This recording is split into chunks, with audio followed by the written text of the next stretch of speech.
Job Service Office in Great Falls. I'm Mike Parcell, the Director of Rural Health Care Services. Rural health care. Rural is a hard word, Mike. Rural Health Care Workforce Initiatives, actually. It's got a long title. I do. I just walked into this job about 3 weeks ago, so. Well, congratulations. Well, thank you. So we're here to talk about just hiring in the falls. But first of all, before we get started, like you guys have an office, but you don't have an office. What? Right, we do have an office. We have a wonderful office, and it's going to be much more wonderful once it's complete. But we are under construction right now. Hopefully, that will be complete by the end of May. Currently, we are at Great Falls College MSU at 2100 16th Avenue South in room 1502. So you can find us there for anything that you need. And they renamed it, right? And it's in the back. They renamed it different river names, right? Yeah, What the river? college has done some renaming. Okay. And I don't feel qualified to speak on To speak what name it is. I I think we're not. all learning as we go. We But it's are. on the back of the. You go all the It way on the is. back. Okay. Yes, if you go in the south parking lot and walk in door number 7, you can find us right there. Perfect. All right, so let's talk about our community and hiring. We've had from the chamber standpoint and from what we hear from our members is hiring is sometimes difficult, and so we've had a lot of new restaurants come to town lately, and it seems like there's a lot more projects on board. So, what is the current hiring landscape look like? It's tough. I'm not going to lie to you. We've got roughly 85,000 people in Cascade County. At any given time, we're looking at around 900 individuals that can actually go to apply for a job. Some of those are in the low income, they're low income Montanans, utilizing government programs, and there's really a push from the governor on down to try to get those people into different programs, get them trained so that they can go into the workforce. That's something that we need help from the community. We need help from the businesses. If you see somebody like that comes in that doesn't have a lot of education, doesn't have a lot of training, on-the-job training is a great opportunity right now. Registered apprenticeships, working with groups like the Chamber, where we can all come together and get these individuals into career opportunities that they maybe wasn't available to them previously. So, when we think, first of all, anybody has any other questions they can ask, just put it in the comments. Jordan's over in the corner. You can't see her. She'll answer those questions or give them to us. So when you think about the businesses that are coming, I mean, lately it's a lot of restaurants. Yes. And would you say that's like the biggest work shortage? Because I feel like we hear that there's a new restaurant open, and therefore I know I'm going to lose employees to the new restaurant because they look for. So it seems like it's just a circle, and we need more people. Yeah, we've got, in the last 6 months, we've had 3 or 4 restaurants opening. We've got another one opening here next week or the week after. That makes it difficult for food service, and food service isn't, a lot of individuals look at food service as a starting point, especially fast food. And it's very difficult when there's the opportunities available in other industries to now where there's a shortage of workforce. People are taking advantage of some of those people that are working in food service at maybe a lower wage, so that it's a vicious circle. One restaurant is sitting well until a new restaurant comes in, and then that restaurant takes those employees, and it just kind of revolves. How to resolve that, I don't know. Some other industries, construction and healthcare. Yes. Especially healthcare. We're hearing about the healthcare. An individual from Great Falls Clinic gave me the statistic that one physician brings $1.9 million of economic value to our community. And that blew me away. And it's like, why isn't everyone becoming physicians? And that's, just in general, an average, each one different level. But it seems like they have a lot of traveling healthcare folks that come in, work for a little while, and move on to somewhere else because we can't get employees to live here. And then construction, we see that we can't get enough local people to build all the needs that we have. So I don't know if you want to touch on any of those. I kind of summarized it. Well, I think Mike can touch a little bit on that. Yeah, I think as a community, we need to come together. Competitors need to work together to help build that workforce. There's been some training programs through Great Falls College that have been really successful, industry-led, and I think we need to see more of that. We need to have hospitals and clinics come together. We need to have construction companies come together and work together to create a training program that goes across the industry. So if we have Sletton and Dick Anderson, if they can create a program that's universal throughout the industry, then if that person, and the workforce is very transient right now. Yeah. You don't see people staying in the workplace for 25 years and getting the gold watch when they're done. You're seeing 6 months, a year. But if those people are trained for industry standards, they can pretty much go to the next business. If they go from Sletton to Dick Anderson, they still have those skills that was industry led and industry designed. Okay. So what other careers, local workforce today that we're overlooking? So I mean, that could possibly fill these gaps. We have veteran students, changers, retirees. That's something that we really need to be more open to. Businesses need to be more open to is looking at that untapped labor pool. Previously incarcerated, people Okay. with disabilities. Yeah, so realizing that those folks might be out there looking for work and not. So how does and maybe you don't have this answer, how can we reach those individuals to let them know that there is work available? They're out there looking for work. In most cases, unfortunately, we don't really look at them. You have somebody come in that may have a minor infraction. Granted, there's some that have more than that, and those are tough to place. But those people that have those minor infractions, that have a minor disability, there's programs that work with those, that work opportunity tax credit for one. Minimum of $2,400 to put an individual into your workplace that falls in one of those categories, whether they're a veteran, whether they're previously incarcerated, somebody with a disability. That's a tax credit that you can receive just for hiring these people. Putting them on board is, it's expensive, but that $2,400 can kind of offset that cost to bring them into your work. They may take a little more work to get them trained up, but once they're trained, those individuals that are part of that work group are generally the best employees that you can find, especially those individuals that have a disability. They appreciate being able to go to work and doing the job that they've been trained to do. Okay. How can employers use your team to help with recruiting, screening, or job postings? Give us a call at Job Service. We can assist with your job postings. We kind of have a small job board in our little office that we do put up flyers and things. And we try to promote on Facebook too for employers to help them get the word out about their positions. We can not screen your applicants, but help you write job descriptions. We can also, if you need skills testing, we do have that available, whether it's typing or Excel or things like that. We can set that up if you have applicants that need to be tested for the skills that you need. I just want to mention that everything that's offered by Job Service Montana is totally free to Montana businesses. Wow. That's where your tax dollars are going. It's a tax-supported organization. Yes, there is no cost, whether it's a business or a job seeker. We do everything we do at no cost to the business or job seeker.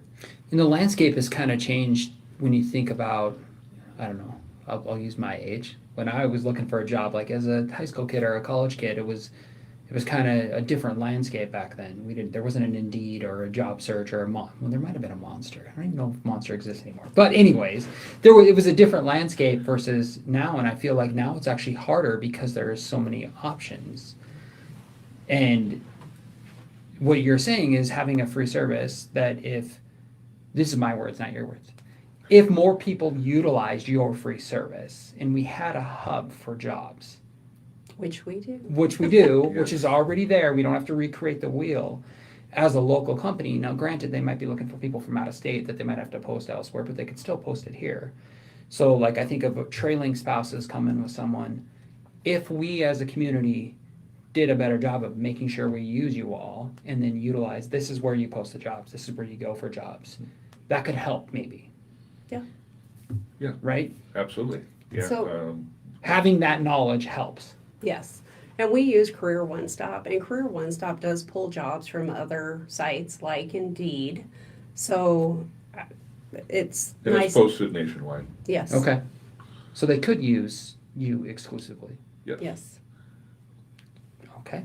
Did not know that. It- It's an opportunity to utilize a service that's already set up, like you said. And there's a lot of people out there that, you know, even if you're getting out of college, where do I go to find a job? Well, if you go to job service and the businesses are aware of that and they're posting their jobs there, it kind of brings everybody together. It's a good place to put it. Jordan, did we get any questions? No questions yet. Okay. So, kind of switching gears a little bit, we are partnering with you all and United Way for a hiring fair in April. And you're going to correct me, Misty. It's April. 22nd. Perfect. I almost said 21st. So, April 22nd. And more information to come out to the community for this, for both employers and folks searching for jobs. But how would someone be prepared to attend this from someone who's looking for a job? From the aspect of someone looking for a job, Yeah. I would have your resume ready, come to the job fair, dressed to interview, prepared to interview. We also offer mock interviews at job service. So if you want to practice interviewing, you can say all the wrong things to the right people first, That's a good way to put it. and we'll get you ready for those interviews. First impressions are important. Yeah, it's still a thing, despite. Absolutely. Even though all businesses are looking for employees, it's still important. They're not just hiring anyone with a pulse, is what No. you're saying. No. Okay. And from a business standpoint, be prepared. Know that you are competing with everybody else that's in that room. You want your business to stand out so that it grabs the employee's attention, and you might be able to hire somebody right there on the spot. Yeah, that's a good point for businesses, because people are interviewing you too as a business. You know, a job seeker is kind of interviewing you too to see if Yeah. you're a good fit for them. Yeah, and that's what I tell people is when we do interviews, I want the candidate to feel like this is a fit for them. And so best realistic job preview you can give that candidate, because you'd hate to, get hired somewhere and think, oh, this is going to be a great job. You show up and your first day is like, I hate this job. And then your turnover is high because you didn't get a realistic job preview because you want to be comfortable. And I think some people might be afraid to apply for certain jobs because they don't know that. So, And I think another thing that I just want to mention for businesses that the Department of Labor offers is, in addition to the work opportunity tax credit that Mike was talking about, there's also a program called incumbent worker training. So if you have workers that have been employed with you for more than 6 months and they need upskilling of some sort, yep. it's possible that that training can be partially or fully paid for by that incumbent worker training. So what does that training, because Mike and I have had conversation, what does that training mean? Like what? Well, it depends on the business. I mean, let's say you're an insurance agent and you have an assistant that you want to get an insurance license. So that training could pay for an insurance license. So that's just one example. Okay. It's going to depend fully on the business and what kind of skills that their employees need. And is there an application for this? There is, and that Okay. would be on montanaworks.gov. You can find that information. Yeah, because I think, Mike, we talked about this about a year ago, and Yeah. people are like, this is available. So it's good to have that knowledge because I think some businesses, not that they don't want to train their employees, but there is a cost with that. So if Right, they can get some exactly. support, I think that's beneficial. Absolutely. And it's heavily underutilized. Yes. There's always funds, rollover funds, so it's a great thing to take advantage of. You have an employee for 6 months, you may hire them knowing that they don't have the skills that you need. Or Work with them certifications for or- 6 months, and then send them to the training so they can get the skills that they need. Perfect. And something else that's really underutilized is apprenticeships. And I think when people think about apprenticeships, they think of this the skilled trades, electricians, plumbers, things like that. But an apprenticeship really can be built for almost any position. And so if you have something that you want to see if an apprenticeship can be created for, it would be a great idea to give us a call. And we can get you set up with our apprenticeship specialist. I had no idea. I just, to your point, it's like when you said that apprenticeship, first thing that comes to my mind is a plumber. I don't know why, but Right, exactly. And I think I- that's the case for most folks. yeah. Huh.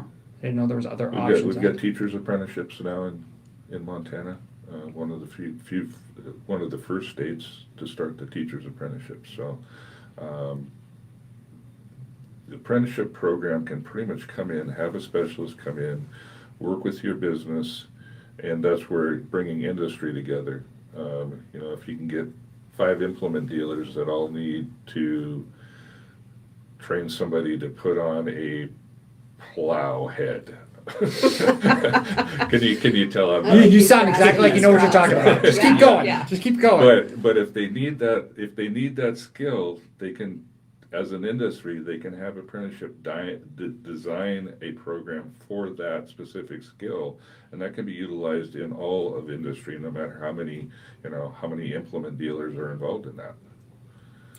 Yeah, I think we're just dropping knowledge. I mean, that's what this is. But like, I imagine most people didn't know that this was the thing.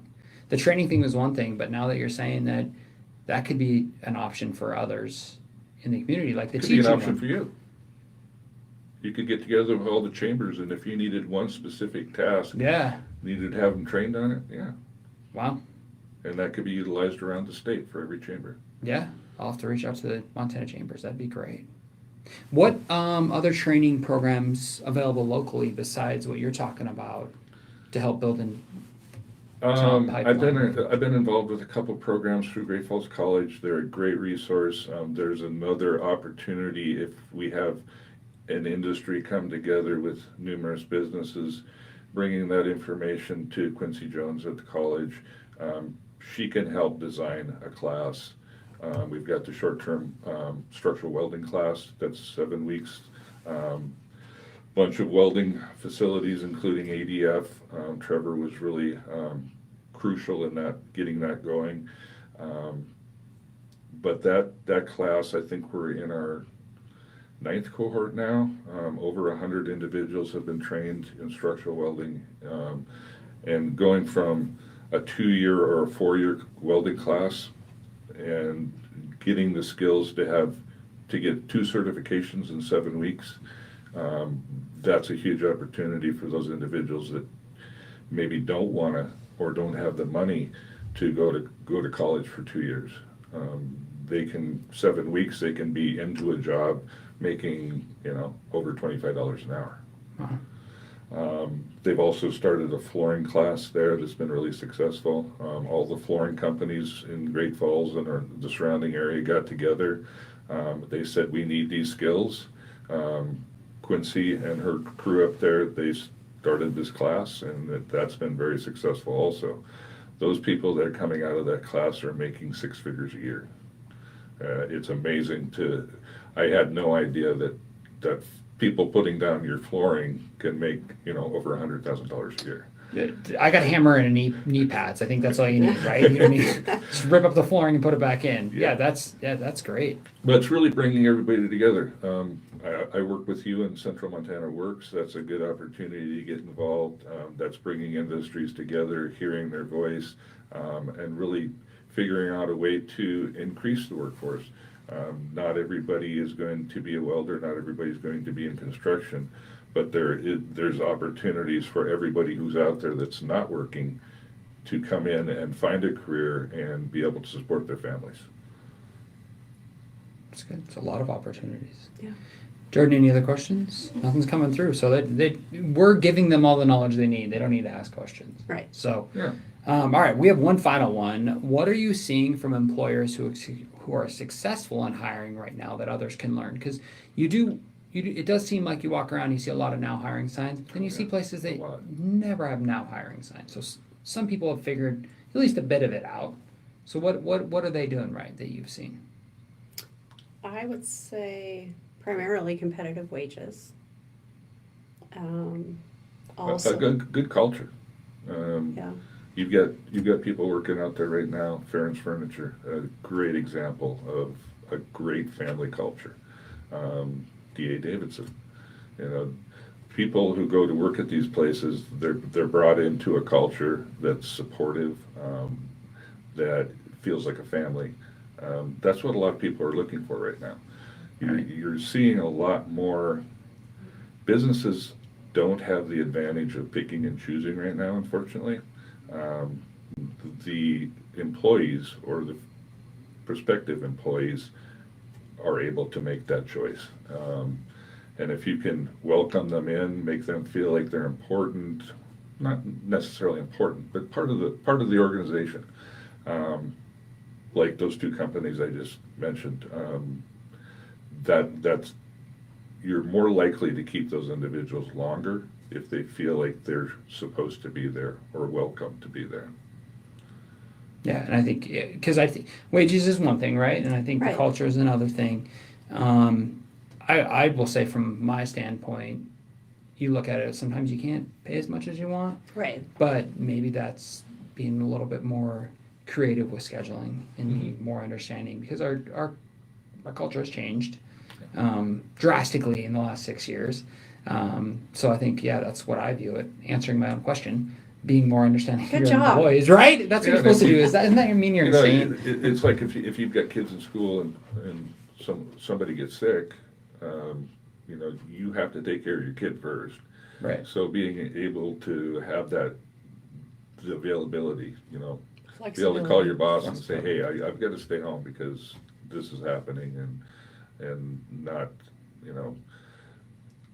not intentionally trying not to go to work, then your employer needs to understand that we've all got lives outside of work.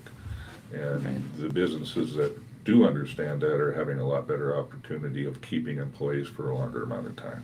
To use your analogy earlier, that's more important than a gold watch after 20 years in a Yes. business. Yes. That's Right? absolutely. That flexibility, that ability to know that you're cared for and the business really cares about you. So, okay, now we're getting all kind of sappy and emotional, which is good. Yeah, you just got to value your employees. Value your employees. Any questions that came through, Jordan? No, see, no questions today. See that everyone took it easy on you all. They did. Do you have anything else to add? Besides April 22nd, we're April having 22nd. a hiring fair. Hiring fair will be at the exhibition hall at Montana Expo Park. It's a lot. Exposition It is, at yeah. Expo Park. So, And soon we'll have the signups available on the Chamber's website where you can go and sign up as businesses, and in future employees just show up. yes, future Right. employees just show up prepared with your resume, ready to interview. Dressed as success or for success. Yeah. Okay. Take advantage of your tax dollars. Yeah, come and see us at Job Service. Absolutely. Okay. And come talk to Ed. We work really closely with the Chamber. They've been a great partner. Businesses who get involved with the Chamber are going to have more successes working and trying to find those employees. Yeah, we're glad to help. Helps our community and helps the businesses in general. So, on that note, have a wonderful week, everyone. Thank you both for coming, and Thank you. Thanks for having us. that's a Appreciate wrap. it.